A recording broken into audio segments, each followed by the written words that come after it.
Bonjour tout le monde, j'espère que vous allez bien. On se retrouve aujourd'hui pour la deuxième partie de l'essai de ce bijou, de cette magnifique œuvre d'art qui est la MV Agusta F4000 en version AMG, petite peinture personnalisée faite par le client. Aujourd'hui je ne suis pas tout seul, aujourd'hui il y a Antoine qui m'accompagne, qui va me suivre avec sa ZZR 1400. Il fallait au moins ça pour pouvoir tenir une F4. Je ne vous fais pas patienter plus longtemps, je m'excuse juste tout de suite pour la météo, puisque il fait beau mais il a plu toute la nuit et donc en fait la route est détrempée, donc malheureusement je suis désolé, je ne vais pas pouvoir ouvrir en grand avec la moto. J'essaierai quand même de vous donner un petit ressenti sur le moteur et sur le châssis, mais pardonnez-moi, je vais essayer quand même de vous donner une impression globale. On y va maintenant sans tarder, c'est parti. Hop,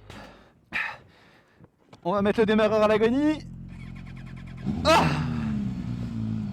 Et c'est parti. Allez, on y va, c'est parti pour ce petit essai dynamique. J'avais très envie de vous partager cette version dynamique de l'essai de la MV Agusta F4000. Je ferme mon petit casque parce que vous savez comment ça fonctionne. Et bien évidemment, la première chose dont on va discuter, vous le savez, c'est la position de conduite qui est atroce. Je n'ai jamais eu ça sur une moto hyper sportive, quand bien même. J'en ai essayé quelques-unes, la S1000RR, la Panigale, la ZX10R et même la RSV4. Ceci est de loin, de très loin, la position la plus extrême que je n'ai jamais eu sur une moto. C'est-à-dire que on va chercher extrêmement bas. Je pense peut-être que la R6 est encore pire à ce niveau-là. Je saurais pas vous dire, j'ai pas eu l'occasion d'en essayer une. Mais par contre, les jambes sont d'une relevance. Franchement, les jambes, elles sont... vous avez les genoux dans les dents. Clairement, c'est vraiment une machine qui est pensée pour proscrire et prohiber, pour ainsi dire, toute notion de plaisir quotidien, tout du moins en roulage calme. Là, ici, vous êtes vraiment dans l'attaque la plus complète. Donc, ça vous donne quelque chose qui vous fait mal au bout de 10 minutes, clairement. Donc, c'est quelque chose qu'il faut garder en tête quand vous voulez acheter, acquérir une moto de type MV Agusta avec le moteur grosso. Il faut faire très attention parce que vous allez bien évidemment douiller. Alors en ce qui concerne la maniabilité de la machine, il y a 2 points. En termes de légèreté, c'est une moto qui fait 200 kg, donc bien évidemment elle n'est pas du tout embêtante à emmener de par son poids. Par contre, le châssis de cette moto, et vous le verrez peut-être un petit peu plus tard si j'ai l'occasion de pencher un peu, car vous le savez, je penche donc je suis. Le problème c'est que on est quand même sur une machine qui est très rigide, et même au quotidien, même sur des petites courbes comme ça, là je dois rouler à 25-30, on sent que la machine a une certaine forme d'inertie pour l'emmener. C'est pas aussi instinctif, aussi intuitif que des consoeurs transalpines comme la RSV4 ou la Panigale ou encore la S1000RR. Donc franchement, voilà, c'est une machine qui en demande. Elle demande vraiment de l'engagement physique de la part de son pilote. Après, je vous l'avoue, les quelques fois où j'ai réussi un petit peu à pencher avec parce que la route était sèche, j'ai quand même ressenti une énorme confiance et sécurité dans l'angle, parce que la machine est un rail. Une fois qu'elle est inscrite sur sa trajectoire, elle n'en démord pas, quand bien même on est sur la version standard de la F4, la version normale, la RR est au-dessus. Et donc effectivement la fourche Marzocchi fait un très bon travail, le châssis tri-tubulaire avec ses platines d'aluminium aussi, mais ça se paye quand même au prix d'une certaine rigidité. L'angle de braquage, je vous en parle vite parce que j'aurai peut-être pas l'occasion de vous en faire une démonstration. C'est une catastrophe, vraiment. Cet angle de braquage, il est peut-être l'un des pires que j'ai jamais eu, mais en plus de cela, vos doigts se prennent dans les carénages assez facilement parce que ces derniers montent plutôt haut sur la moto et donc vous vous prenez les doigts dedans. Enfin bref, c'est vraiment une moto qui est absolument pas pensée pour être roulée au quotidien en ville. C'est vraiment une machine qui s'exprime très bien sur des petites routes de montagne, là où il y a des courbes un petit peu serrées, sur une piste bien évidemment, sur un circuit ce sera excellent. Mais sinon, je vous avoue que l'exercice ne me fait pas forcément mourir de rire au quotidien, d'autant plus que les rétroviseurs sont une purge. Alors ils sont très jolis, je vous l'avais montré dans le tour statique. D'ailleurs, si vous n'avez pas vu l'essai statique de la moto, n'hésitez pas à aller le voir. Mais ils sont totalement atroces quand il s'agit de voir quoi que ce soit. Ils sont tout petits, l'ajustement est incroyablement restreint. Là, vous avez une ZZR 1400 qui effectivement, elle s'ajuste mieux. Mais là, nous on rigole pas. Là, nous, on n'est pas mort de rire du tout. On va attendre pour passer, s'il vous plaît. On va essayer d'éviter de mourir. J'ai encore des motos à essayer, moi. Hop, sur l'aspect du tableau de bord. Le tableau de bord qui est effectivement illisible. Illis, s'il te plaît. Bon, déjà, quand on est poli, on dit illicite, s'il te plaît. Hein. C'est impossible de voir quoi que ce soit sur ce tableau de bord. C'est un LCD bleuté qui, dès que vous avez soit trop de lumière, soit pas assez, c'est une catastrophe. Encore une fois, tout. Ce qui est bien, c'est que MV Agusta, ils ont fait un truc qui est d'un tenant. C'est-à-dire que là, il n'y a pas de discussion possible. C'est vraiment, tout est fait pour vous dire non, n'utilise pas ça pour un usage raisonnable quotidien. Et en fait, dans le sens de cette idée de n'utilise pas ça pour un usage raisonnable quotidien, vous avez ça.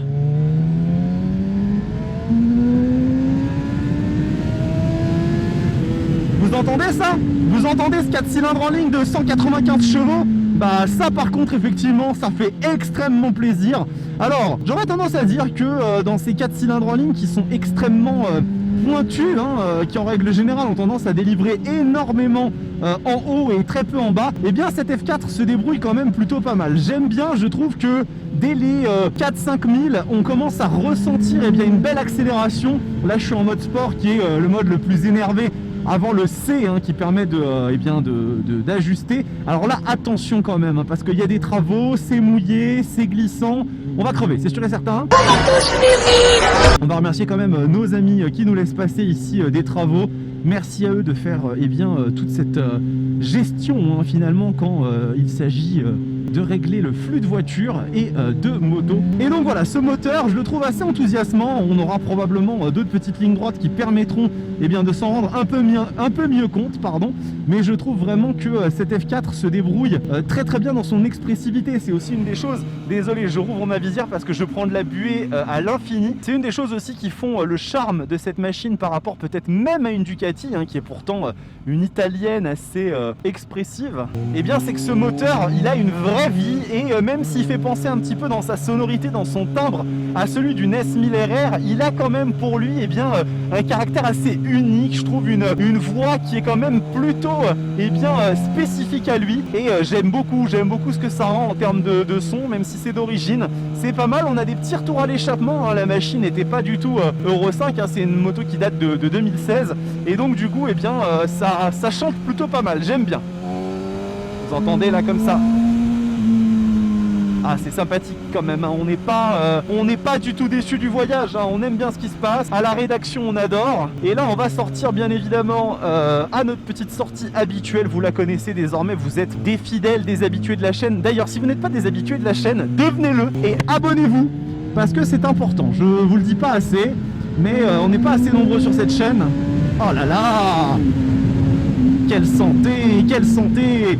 Et puis alors vraiment je regrette que les routes soient pas plus sèches pour vraiment pouvoir vous montrer les capacités du châssis dès lors qu'on lui rentre dedans, parce qu'il faut vraiment un petit peu le maltraiter, le malmener ce châssis pour que vraiment il accepte de se plier à votre volonté. La F4000 c'est un cheval sauvage, c'est vraiment une monture qu'il faut apprivoiser, il faut la dompter et une fois que vous l'avez comprise, que vous savez comment l'emmener, c'est du bonheur. C'est du bonheur, c'est vraiment super agréable tant que on n'oublie pas qu'on est assis sur un bout de bois, parce que effectivement c'est pas les considérations quotidiennes et pratiques qui vont vous faire kiffer sur cette moto, mais c'est vraiment la folie, la passion. On va arriver dans notre petite commune habituelle et on va s'arrêter tout à l'heure. Alors là attendez parce qu'il y a un petit souci. Alors qu'est-ce qui se passe? La commune est fermée. Ah ok, très bien. Et on va faire demi-tour. Bon bah écoutez, on doit repartir dans l'autre sens malheureusement puisque c'est fermé. Donc je vais essayer de vous montrer un petit peu les aspects de la machine sympa. Mais écoutez ça. Vous entendez ces hurlements? Là je suis monté à 13 000 donc là je vais pas m'amuser à faire des rupteurs toute la vidéo. Vous le savez, c'est pas la philosophie de la chaîne. Je voulais vraiment vous faire écouter un petit peu le chant de ce quattro pistoni de 1000 cm3 qui délivre vraiment une sonorité assez sympa, et plus on monte bien évidemment dans les tours et plus ça devient assez malade et non c'est très chouette. Écoutez, on va peut-être s'aventurer, c'est parti, let's go. Attention les amis, on va faire une nouvelle sortie, quelque chose que je n'avais jamais fait encore avant. On va aller du côté de la deuxième sortie de là où on vient sur le rond-point. Les suspensions, je trouve, sont fermes, mais pas nécessairement ultra tape-cul. Si je devais vraiment définir le niveau de fermeté des suspensions de cette moto, je dirais qu'il est quand même relativement correct. C'est pas insupportable pour un sou, ni pour 2 sous, mais ça passe plutôt bien. Franchement, j'aime bien. Je trouve que on sent bien que c'est une moto sportive, ça y a aucun souci là-dessus, mais ça se fait quand même plutôt pas mal. Le freinage, je vous le montrerai juste après, mais il faudra qu'Antoine me laisse un peu de marge pour pouvoir freiner. Je vais le laisser un petit peu, je vais avancer un peu, et là on va voir un petit peu ce que ça donne, sans se foutre au tas, parce que il est très très bon, J'y vais pas plus parce que clairement là la route elle est détrempée et j'ai pas envie de me foutre au tas. Je vous rappelle quand même, au cas où vous aviez pas suivi l'information sur la dernière vidéo, cette moto elle est en vente. Je sais pas si elle sera encore en vente au moment où vous verrez la vidéo, parce que ça part très vite ce genre de machine. Mais si ça vous intéresse d'avoir quelque chose d'aussi exclusif dans une livrée aussi prestigieuse, parce que c'est vrai qu'effectivement cette peinture AMG elle est fantastique, elle est super belle. Elle sera disponible chez Espace Murit, bien évidemment qu'on remercie encore une fois pour le prêt de cette moto hallucinante. Ils font du KTM, Kawasaki, Ducati, Yamaha, mais aussi en occasion des véhicules d'autres marques. Ils ont eu pendant un temps une magnifique Speed Triple 1200 RS. Ils ont eu également des machines d'autres marques. Ils ont une Harley Davidson chez eux actuellement, et vous avez cette superbe MV Agusta qui est en vente. Donc n'hésitez pas, si c'est un véhicule qui vous plaît, faites-vous plaisir. Je vais profiter de cette petite ligne droite de forêt magnifique pour vous parler un petit peu du reste des aspects pratiques, à savoir la consommation qui n'est pas forcément très élevée sur cette moto. On est de l'ordre de 6,5 litres, 7 litres quand vous êtes sur un roulage mixte, sans pour autant faire trop de ville, mais les 4 cylindres en ligne assez gros, comme vous le savez, ça prend un peu son plaisir dans les tours, donc ça consomme pas énormément dès lors que vous vous énervez pas dessus. Par contre, bien évidemment, vous commencez à aller sur circuit avec ou quoi que ce soit, l'addition ne sera pas la même, mais ça c'est un châtiment, une peine on va dire, à laquelle on s'attend bien évidemment en ayant ce genre de véhicule. Et finalement, oui je l'ai dit 2 fois, le passager, c'est très surprenant parce que j'ai fait monter mon sac de sable préféré, Mathilde est venue avec moi, ne lui répétez pas ça s'il vous plaît, et effectivement elle a beaucoup apprécié la position de conduite en tant que passager de la F4. Alors moi ça a été une catastrophe, ça a été un calvaire, parce que vous êtes collé contre le réservoir, vous souffrez tout ce que vous pouvez souffrir, mais par contre elle m'a dit qu'elle avait beaucoup apprécié, que finalement la selle était plutôt agréable, que les jambes étaient pas trop repliées, et que du coup ça marchait plutôt bien cette histoire. Donc écoutez, assez surprenant sur une machine qui est aussi radicale de dingue, de se dire que on est sur un véhicule qui est tolérable. On va faire un petit demi-tour ici, peut-être pas là parce que là j'ai pas la place, on va faire un petit demi-tour un peu plus loin. C'est assez surprenant de se dire donc que sur une machine aussi incroyablement sportive et extrême, et peut-être la plus extrême de toutes celles que j'ai eu à essayer jusqu'à aujourd'hui au niveau de la chaîne, elle soit plutôt tolérable en tant que passager. Je suis tout surpris. Donc voilà, écoutez, aujourd'hui je pense que je ne vais pas vous faire de petits tours de la moto. Il n'y a pas grand chose d'autre que ce que je vous ai dit dans la vidéo statique à vous montrer. La seule chose que je voulais relever sur cette moto qui est moi un petit peu m'embête, c'est ici les commodos qui sont vraiment insupportablement difficiles à manipuler. C'est du caoutchouc, c'est très difficile d'appuyer sur les boutons pour bien que ça prenne l'information que vous voulez. C'est pas forcément le truc le plus intuitif au monde à comprendre non plus dans la façon comme ça se manipule. Donc voilà, les commodos là sur cette moto sont pas forcément extrêmement agréables à utiliser.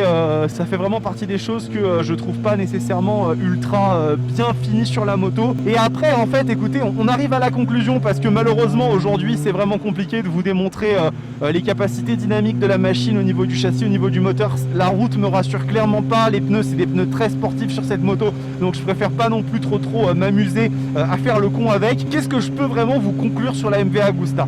Cette moto est chiante, cette moto est raide, cette moto est d'un inconfort extrême, les aspects pratiques sont totalement oubliés, le moteur est capricieux, il est rugueux, mais c'est vraiment une machine qui délivre en fait une identité qui est incroyable. C'est de la très haute couture italienne en termes d'hypersport, c'est vraiment quelque chose qui est pensé pour s'attaquer à vos sens directement quand vous vous en servez pour ce à quoi elle est pensée, c'est-à-dire que une Panigale, une Ducati, une S1000RR, c'est des machines que vous allez quand même pouvoir vous en servir au quotidien. Cette moto a abandonné toutes ces notions-là, tous ces compromis, ces idées de on va faire entre deux. Non, ici sur la F4000, on est sur une machine purement sportive, qui est un petit peu difficile à emmener parce que elle est assez rigide, etc. Mais une fois que vous commencez à taper dedans, une fois que vous commencez à la laisser s'exprimer, à laisser parler ce moteur, c'est incroyable. C'est incroyable, les sensations délivrées sont folles. C'est vraiment peut-être aussi à cause de ça, c'est peut-être à cause du fait que la machine soit si rigide, rugueuse, un petit peu à l'image de la Tuono, hein, je vous l'avais dit, hein, la Tuono c'est une diva et elle se livre à vous d'une façon qui n'est pas eh bien, aussi facile qu'une Super Duke. Et bien la MV Agusta F4000, elle se livre à vous d'une façon qui n'est pas du tout aussi facile que les autres hypersports, et à mon avis c'est ça qui en fait vraiment le charme et l'essence, et définitivement une expérience totalement à part dans le monde des hypersportives qui, pour moi, vaut quand même la peine d'être vécue. Mais peut-être si vous avez une deuxième moto à côté, je vous le cache pas. Voilà, cet essai est terminé, j'espère qu'il vous a plu, hein. N'hésitez pas à me dire dans les commentaires ce que vous en avez pensé, ce que vous pensez de cette machine, et si vous avez une hypersport qui vous plaît plus, qui a plus les préférences de votre cœur, peut-être la RSV4 ou la Panigale, hein, dans les machines transalpines. Et on va se retrouver très bientôt sur la Roadsters TV, toujours pour plus de folie, vous le savez. Le contenu n'arrête pas d'arriver avec des choses très folles. J'ai une grosse annonce à vous faire très bientôt qui va vous faire, j'en suis sûr, très plaisir. En attendant, kiffez vos motos, prenez soin de vous, ciao!